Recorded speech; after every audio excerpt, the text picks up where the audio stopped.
Before we get into the shocking moment when an HOA ordered a man to move his boat, only to learn he owned the entire lake, let's go back to the very beginning. To understand how this all unfolded, we need to explore the quiet community, the rules that govern it, and the man who unknowingly challenged the entire system just by enjoying a day on the water. The story begins in a quiet suburban neighborhood, the kind of place where everything feels carefully maintained and almost picture-perfect. The lawns are trimmed, the sidewalks are clean, and the centerpiece of the entire community is a sparkling lake that reflects the sunlight in the early morning. Families move here for the promise of order, peace, and stability, a place where rules are meant to guarantee comfort for everyone. At first glance, this lake looks like a public treasure. Children ride their bikes along the paths. Couples take evening strolls by the shore, and anglers cast their lines from wooden docks. It is a shared space, but one overseen by a group that holds more power than most people realize, the Homeowners Association, known simply as the HOA. The HOA doesn't just maintain the flowers at the entrance of the neighborhood. They are the rule makers and the enforcers. They decide what colors a homeowner can paint their house, what kind of mailbox is acceptable, and even when certain community facilities can be used. For many residents, the HOA is a symbol of order, but for others, it represents something more controlling, a governing body that can intrude on even the smallest details of daily life. The lake is considered the crown jewel of the neighborhood, and the HOA treats it with extra care. Fishing permits are issued only to approved members of the fishing club, and boat access is tightly regulated.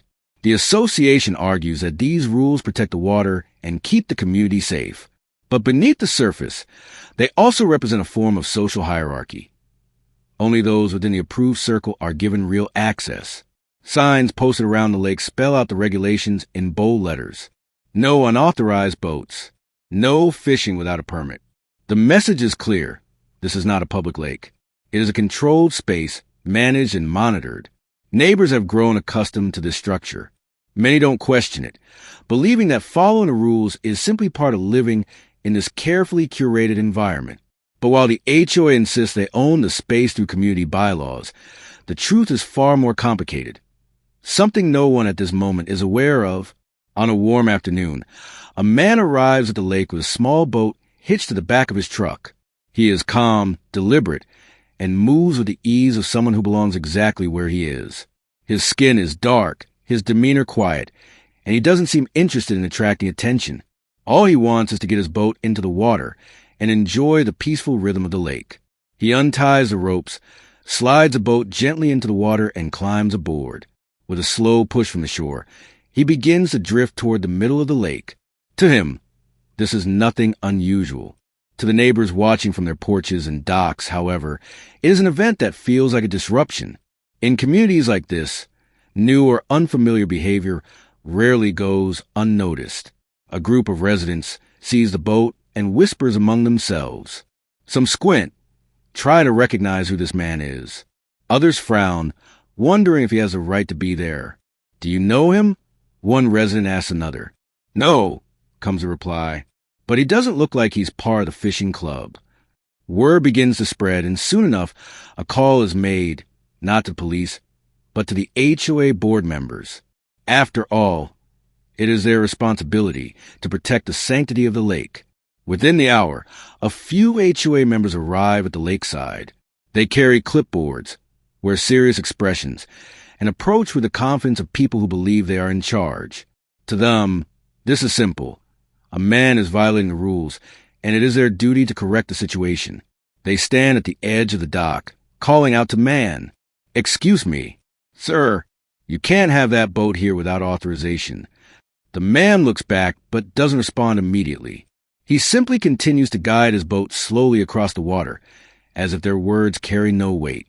His calmness only frustrates the HOA representatives more. The scene may appear small, a boat on a lake, a handful of HOA members on shore, but beneath it lies a brewing storm. The HOA believes they are exercising rightful authority. The man knows something they don't, something that will change everything. For now, though, the air is filled with nothing but tension and the sound of water gently lapping against the boat's sides. The calm before the storm has settled in, and no one standing at the lake that day could have predicted the drama about to unfold. This chapter is more than just background. It's the foundation of the entire story. The lake represents more than water and boats. It represents control, privilege, and assumptions. The HOA believes they hold ultimate power. The man, however, holds a truth that will upend all of their expectations. By the time the confrontation reaches its peak, this quiet beginning will look like the most ironic twist of all. The HOA thought they were protecting the lake, but they were about to learn they never had control in the first place. The stillness of the lake breaks when the HOA representatives finally raise their voices again. Their tone is sharper this time, louder and designed to assert control. "Sir, you need to bring that boat back in right now." One of them calls out, "This is private property. You can't just take a boat out here without approval." The man on the boat doesn't rush to respond. Instead, he dips the oars into the water, pulling himself farther from shore. His relaxed movements seem almost intentional, as though he is refusing to acknowledge the urgency in their voices. To the HOA, this feels like defiance. To him, it is simply peace. Frustrated, two of the HOA members step onto the dock. Their shoes clatter against the wooden boards as they lean forward, trying to catch his eye. Others gather behind them, murmuring in disapproval. One of them, a woman with a clipboard tucked under her arm, raises her voice again. "You can't just ignore us. This lake is regulated by the HOA and we have rules. If you don't comply, we'll have no choice but to take action." The man glances over his shoulder. His face is calm, almost unreadable. He doesn't shout back, nor does he appear shaken. He simply acknowledges their presence with a small nod before returning his gaze to the water. "Why now?" Word of the intruder on the lake has spread. Neighbors emerge from their porches. Families stroll toward the water to see what's happening, and members of the fishing club wander over, curious and annoyed. The whispers ripple through the crowd. Who is he? Does he even live here? He's not supposed to be on the water without a permit. What started as a quiet afternoon has now become a small spectacle. The man in the boat is no longer just a stranger enjoying the lake. He is the subject of public scrutiny. The tension thickens as more eyes fix on him. The HOA board president, a middle-aged man with a stern expression, steps forward. His voice carries a rehearsed authority, the kind he uses during board meetings to shut down arguments. "Sir, I'm going to ask you one last time to bring your boat in. You're in violation of community guidelines. These waters are not open to everyone." This phrasing, "not open to everyone," lands heavily, even if it isn't meant to. It draws a line between who belongs and who doesn't. The crowd nods along, some crossing their arms, silently backing the board president. The man in the boat, however, simply leans back, resting his oars across his lap. His silence is more powerful than words. Finally, the man speaks. His voice is steady, low, and clear enough to travel across the water. "Is there a reason you think I don't belong here?" The question catches him off guard.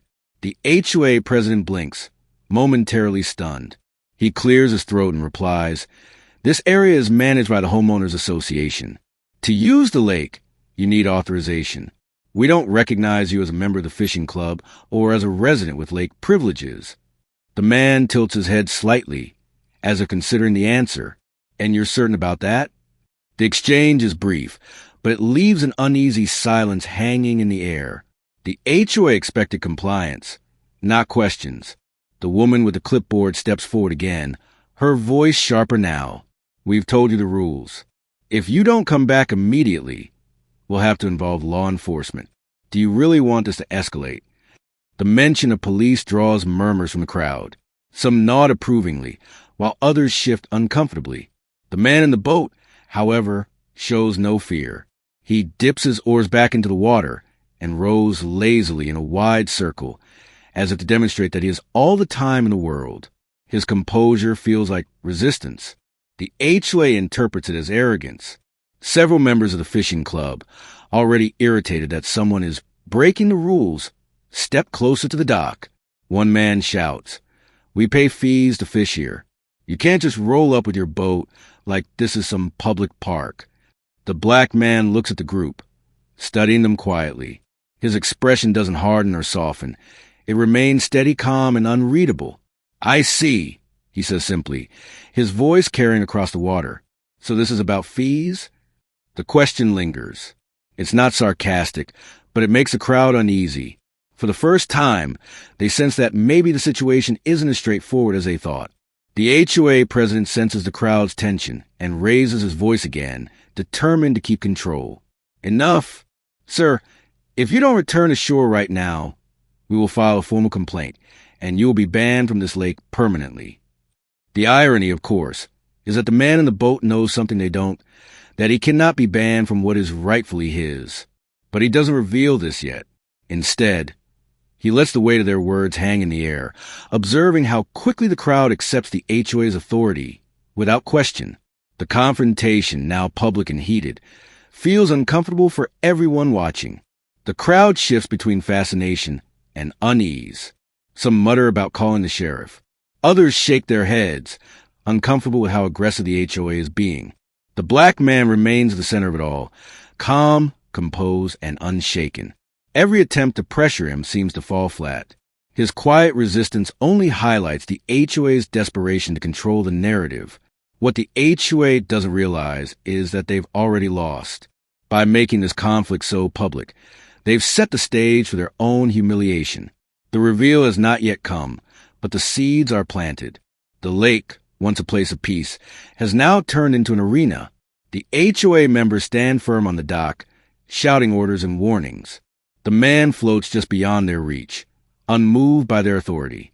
The crowd waits, suspended in tension, unsure what will happen next. For now, the confrontation has only just begun. But soon, this quiet resistance will erupt into one of the most shocking revelations the community has ever faced. The crowd along the lakeshore had grown restless. What had begun as curiosity now carried a charge of irritation. The HOA president, sensing his control slipping, stepped forward again. His jaw was tight, his voice louder than before, dripping with a mix of frustration and superiority. "Sir, I don't think you understand how this works," he declared, projecting his words across the water. "This community has rules.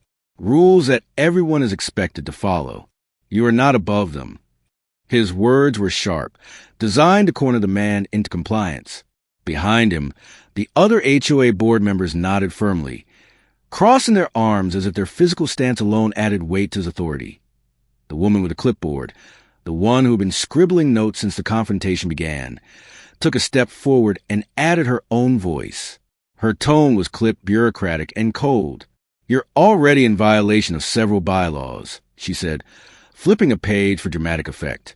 "Unauthorized use of facilities, trespassing on HOA property, and refusal to comply with board directives. These are serious infractions. We could fine you, revoke access, or even file a legal claim against you." The crowd murmured approvingly. To them, this sounded official, legal, and final. The HOA had spoken, and for many, that was enough. From the shore, it looked like the man in the boat was hopelessly outnumbered. A panel of HOA voices rang out, each piling on threats and warnings. One warned about escalating fines. Another mentioned security patrols. A third insisted that ignoring HOA rules could affect property values. The noise built like a chorus of authority, each voice competing to sound more official, more commanding, more righteous. The man, sitting quietly in his boat, looked almost small compared to the collective wall of voices on the dock. It was a stage performance of power, the kind designed to intimidate. To anyone unfamiliar with the truth, it seemed like he had no chance. Neighbors whispered from the sidelines, feeding the energy of the HOA's display. "He should just listen and come back," one woman muttered. "Yeah, nobody's above the rules," another man added. "This is why the HOA exists, to stop people like this." The crowd's assumptions were fueled by appearances. They saw one man alone on a boat and a group of leaders in charge. Naturally, they sided with the majority, believing the voices of authority must be right. Finally, after minutes of relentless lecturing, the man raised his head. His voice was calm, carrying easily over the water despite the clamor. "You've made your position very clear," he said evenly. "But let me ask you something. Do you believe that repeating the same rules makes them true?" The question cut through the noise like a blade. The HOA president frowned, momentarily thrown off. The woman with the clipboard snapped back quickly.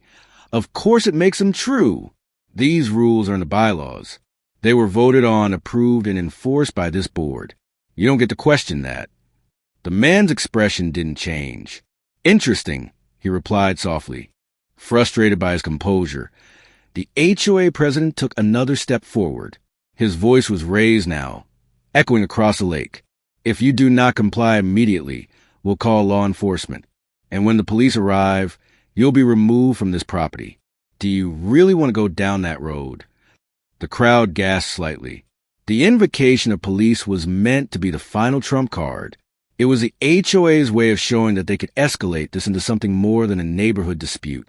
The man, however, simply leaned back in his boat, resting one arm on the side. His silence was infuriating, yet it was also unnerving. The more they shouted, the calmer he became. The HOA's display was not just about rules. It was about numbers. They were many. He was one. They wanted the weight of their collective voices to drown out his calmness. Several more board members chimed in. Your presence here is disruptive. This kind of behavior sets a bad example for the community. If everyone ignored the rules like you, this place would fall apart. Each statement was delivered like a verdict, unquestionable in tone. To the crowd, it sounded like reason. To the man, it was noise. From the outside, it looked like the HOA had all the control. They had the bylaws, the signatures, the rules, and the support of the community. They spoke as though their authority was absolute, as if nothing could challenge it. And yet, beneath their words, there was a subtle desperation. Their voices were too loud, their threats too frequent, their confidence too forced. It was a kind of performance people give when they're not as certain as they want others to believe. The man on the boat seemed to sense this. He watched them quietly, as though waiting for them to exhaust themselves. His silence exposed the cracks in their authority, though no one on the shore recognized it yet. The confrontation had now lasted long enough to attract even more neighbors. Children tugged at their parents' hands, asking what was happening. Joggers paused on the trail around the lake to watch. Phones were raised. Some had started recording. The HOA didn't notice, too wrapped up in their performance of authority. But the man did. He saw the cameras, the curious eyes, and he understood something they did not. Their voices, meant to control him, were also broadcasting their arrogance to the entire neighborhood. It was no longer just a confrontation. It was becoming a public spectacle. And eventually, it would be their downfall. As Chapter 3 closes, the HOA's voices dominate the lakeside, their tones sharp and unyielding. They believe they have cornered the man with their collective authority, their rules, and their threats. To anyone watching casually, it appears the man is trapped, alone, outnumbered, and powerless. But in truth, he is simply waiting. Their authority, so loudly proclaimed, will soon collapse under the weight of a truth they never considered. The stage is set, and the storm is still gathering strength. The shouting on the dock didn't stop. The HOA members barked rules, fines, and threats. The crowd muttered, repeating what they heard, reinforcing the illusion that the voices of authority carried absolute weight. And yet, through it all, the man in the boat didn't flinch. He wasn't arguing, he wasn't panicking, and he certainly wasn't rushing back to shore. He just sat there, steady and composed, like someone who had nothing to fear. The contrast was striking. On one side, a wall of noise. On the other, a figure of silence. Silence, in moment of conflict, can be louder than words. The HOA board members didn't realize it, but their constant barrage was beginning to feel desperate. The more they shouted, the calmer he appeared. An imbalance unsettled some of the onlookers. A man in the crowd whispered to his wife, "Why isn't he saying anything? If he was guilty, wouldn't he defend himself?" Another neighbor shook her head. Or maybe he knows something they don't. The silence was beginning to shift the mood. Suspense hung in the air. The man finally adjusted his position in the boat, not hurriedly, not defensively, but with the slow ease of someone enjoying his afternoon. He dipped his hand into the cool water, letting it ripple around his fingers, then leaned back and looked up at the sky. His body language said everything. "I am not afraid of you. I am not rushing. I belong here. The HOA president clenched his fists at his sides. To him, this wasn't just disrespect. It was a direct challenge to authority. He wasn't used to people ignoring him, let alone doing so with such quiet confidence. For the first time, cracks began to appear in the HOA's performance. The clipboard woman lowered her notes, frowning. One of the board members leaned over to another and whispered, "Why is he so calm? Shouldn't he be nervous?" The president overheard and snapped back. "Don't let him get to you. He's bluffing. He knows he's wrong. That's why he's not talking." But even as he said it, his tone betrayed a flicker of doubt. If the man was truly powerless, wouldn't he have panicked by now? The boat drifted slightly closer to shore, and finally, the man looked directly at the board president. His voice, calm and unhurried, carried across the water. "You seem very certain about your authority." The president stiffened. "Because we have authority." The man nodded, almost smiling. Certainty can be a dangerous thing. That was all he said. 3 short sentences. But those sentences carried more weight than the HOA's endless shouting. The crowd fell quiet, leaning in as if expecting more. When nothing else came, the silence returned, heavier than before. The man's refusal to argue created suspense not just for the crowd, but for the viewers of the story itself. Why wasn't he fighting back? Why wasn't he intimidated? Every calm glance, every measured word, suggested he was holding something back. It wasn't arrogance. It was assurance, a kind of quiet strength that only someone with unshakable confidence could display. People in the crowd exchanged nervous glances. Some whispered that maybe he was a lawyer. Others speculated he might have a permit hidden away. Nobody guessed the truth, that he owned the lake. But everyone felt the growing sense that the HOA wasn't as invincible as they wanted to appear. By now, the crowd had begun to divide. One group still supported the HOA. "This is ridiculous," a man in a baseball cap muttered. "He's just sitting there mocking them." "Yeah," another added. "He thinks he's better than everyone else. Throw him out." But another group was beginning to question things. "Why doesn't he seem scared?" one woman asked quietly. Her friend replied, "I don't know, but if he really was breaking the law, wouldn't he be more nervous?" The murmurs reflected the shift. Confidence can be contagious, and the man's calmness was spreading doubt. The clipboard woman, increasingly frustrated, tried again. "Sir, ignoring us will not help your case. If you think staying quiet will protect you, you're mistaken." The man tilted his head, regarding her carefully. His voice was level, almost gentle. "Sometimes silence speaks louder than arguments. Haven't you noticed?"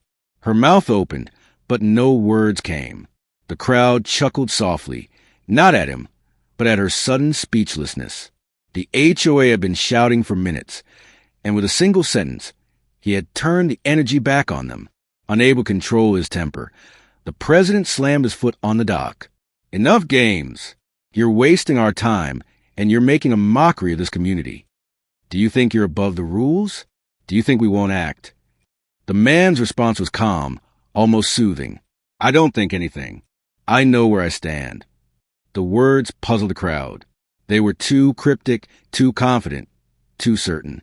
The president's face reddened, but the man in the boat remained steady, watching with the patience of someone waiting for the inevitable. As the shouting dragged on, the real power in the confrontation became clear. The HOA had numbers, voices, and threats, but the man had composure. His quiet strength, his refusal to bend under pressure, made the HOA's authority look fragile. The suspense was unbearable now. Everyone watching could feel it. Something was coming, something the HOA didn't expect, and something the man was waiting to reveal. The HOA board members were no longer composed. Their carefully rehearsed tones of authority had slipped into frustration. The president's face was red, his gestures sharp, and his words carried less of the polished weight of leadership and more of the raw anger of someone who wasn't being listened to. "You're testing our limits," he snapped. "We don't tolerate people who think they're above everyone else. This is your final warning." The man in the boat tilted his head slightly, as if listening, but he made no move to row back. His calmness gnawed at them like a silent insult. Up until now, the fishing club members had stood in the background, muttering their frustrations. But now, emboldened by the HOA struggle, they stepped forward to add their voices. One man, stocky and sunburned, jabbed his finger toward the boat. "You don't belong out there. We pay our dues every year to have access to this lake. You think you can just float out there for free?" Another chimed in, "Yeah, you're disrespecting all of us. Rules are rules. If you get away with this, what stops everyone else from ignoring the system?" The crowd's energy shifted. With the fishing club joining in, the pressure on the lone man intensified. It wasn't just the HOA anymore. It was a whole group of residents piling on. The man in the boat could see the shift. More faces, more voices, all directed at him. It was the power of numbers, the sense of collective outrage. The fishing club men moved closer to the dock, their voices louder, more aggressive than the HOA's bureaucratic scolding. "Come back here right now," one demanded. "We won't stand by and watch you disrespect this community." From the outside, it looked like the man was cornered. Not only was the HOA against him, but now the most vocal residents of the community had joined the attack. And yet, he still did not yield. Finally, he spoke again, his tone measured and calm, but this time directed at the fishing club. "You pay for access?" he asked. His voice was calm, but the words cut through the crowd. "And you believe that gives you the right to this water?" "Yes," one man barked back. "We earned it. We respect the system." The man nodded slowly, as though considering their answer. He didn't argue, didn't raise his voice. He just let the words hang there, letting the fishing club hear the weight of their own assumptions. The silence that followed his response unsettled the crowd. The HOA wanted compliance. The fishing club wanted anger, but instead, he gave them stillness.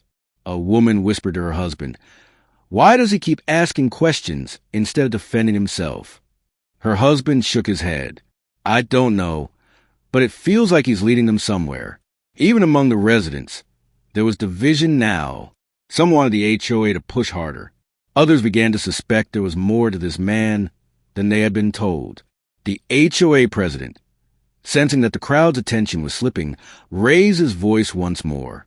His tone was less controlled now, cracking under the strain of being ignored. "This is not a debate," he shouted. "This is not your lake. This is our community's property, and you are trespassing." His words were meant to reassert dominance, but the desperation in his voice betrayed him. The man in the boat didn't even flinch. His calmness was no longer just defiance. It was dominance. The fishing club, impatient with the HOA's lack of results, became bolder. One man muttered, "If the board can't do anything, maybe we should drag him in ourselves." Murmurs of agreement rippled through the group. The idea of physically removing him wasn't spoken loudly enough to count as a threat, but it was clear the hostility was growing. The man in the boat looked at them, unshaken. "You believe force will prove your ownership?" he asked quietly. No one had an answer. When rules and threats failed, the confrontation turned personal. "You don't even live here, do you?" one resident yelled. "People like you just show up and think the rules don't apply." Another added, "If you want your own lake, go buy one. This one isn't yours." The irony of the statement made the man's lips twitch, almost into a smile. But he didn't correct them. Not yet. He let them dig deeper into their own assumptions. By now, the tension was unbearable. The HOA had lost its composure. The fishing club had turned aggressive. The residents were split between support and suspicion. And through it all, the man remained unmoved. His stillness, his quiet questions, his refusal to bend, it all pointed to something none of them could see yet. Why wasn't he afraid? Why wasn't he backing down? The answer was still hidden, but everyone could feel it pressing at the edges of the confrontation.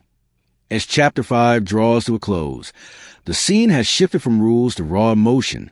The HOA's authority has cracked. The fishing club's aggression has sharpened. The crowd's judgment has divided. The man, however, sits calmly in his boat, untouched by the storm around him. The tension has escalated, but he has not moved an inch. The storm is nearly at its peak, and the reveal is drawing closer. The dock was buzzing with noise. HOA board members shouted threats of fines. Fishing club members growled about dragging the man out themselves. Residents muttered, some furious, others uneasy. But at the center of it all, The man remained as steady as the water beneath him. He had said little, done little, and yet the entire crowd revolved around his silence. Finally, he exhaled slowly and set his paddle across his lap. His voice, calm but firm, cut through the chaos. "I think it's time we end this confusion." The effect was immediate. Voices trailed off. The dock, once filled with shouting, grew still. Everyone leaned forward, waiting. This was a moment they thought they had been demanding. A confession, an excuse, maybe even an apology. Instead, what they were about to hear would flip the entire situation upside down. The man reached into a waterproof case at his feet. With slow precision, he pulled out a folder, neat and official-looking. He held it up for the crowd to see. "These," he said evenly, "are property documents. Deeds, surveys, and legal filings. Every line of them says the same thing. This lake belongs to me." The words landed like a stone dropped into still water, rippling outward, spreading shock and disbelief. For a moment, no one moved. Then the dock erupted. "That's impossible." The HOA president barked, his face turning crimson. "This lake is community property. It's in our bylaws." The man in the boat raised his eyebrows slightly. "Bylaws can't override deeds. Your bylaws cover the homes, the streets, the shared lawns. But this lake? This lake was purchased by me years ago. Quietly, legally, and completely." Gasps rippled through the residents. The fishing club members exchanged bewildered looks. The confidence they had thrown at him suddenly seemed misplaced. The man opened the folder, pulling out one of the documents. He held it toward the nearest resident on the dock, a middle-aged woman who had been skeptical from the start. "Go ahead," he said calmly. "Read the name." Her eyes scanned the paper, her lips parting in shock. It says his name. He really owns it." The crowd buzzed louder. Some shouted that it had to be fake. Others muttered that if it was real, everything they thought they knew about the lake was wrong. The HOA president tried to fight back. His voice cracked as he shouted, "This doesn't change anything. The lake is managed by us. We've kept it clean, we've set the rules, The man interrupted, not with anger, but with quiet certainty. "You've managed what wasn't yours. You've enforced rules on water you didn't own. You fined people for using something that belonged to me." The president's mouth opened, then closed again. For the first time that day, he had no reply. The fishing club members, who had been the loudest, were suddenly the most nervous. One of them stepped forward, stammering. But we've paid dues. Every year. The board told us the lake was community property." The man looked at them with steady eyes. "And yet, every year, your dues went to the HOA. Not to me, not to the actual owner. You've been fishing here under false permission." The realization spread like wildfire. Their anger turned not toward the man in the boat, but toward the very board they had been defending. The silence that followed was different now. No longer the silence of intimidation, but the silence of shock. The authority that the HOA had wielded so confidently was shattered. The man's calmness made sense now. His quiet strength wasn't defiance. It was the confidence of someone holding the winning hand all along. Every glare, every threat, every insult thrown at him no longer mattered. He was the owner. He had been the owner all along. The residents' whispers grew louder. "So all those fines they gave us for boat storage were illegal, and the fishing club fees? Worthless. They never had the right." The community's trust in the HOA unraveled right there on the dock. Years of authority, gone in an instant. As the man tucked the documents back into his folder, his composure remained unshaken. He looked at the HOA president, the fishing club members, and the crowd. "You wanted me to move my boat," he said softly, "but it seems it's you who's been trespassing." The words hung in the air, heavy and final. The unexpected reveal had arrived, and nothing would ever be the same again.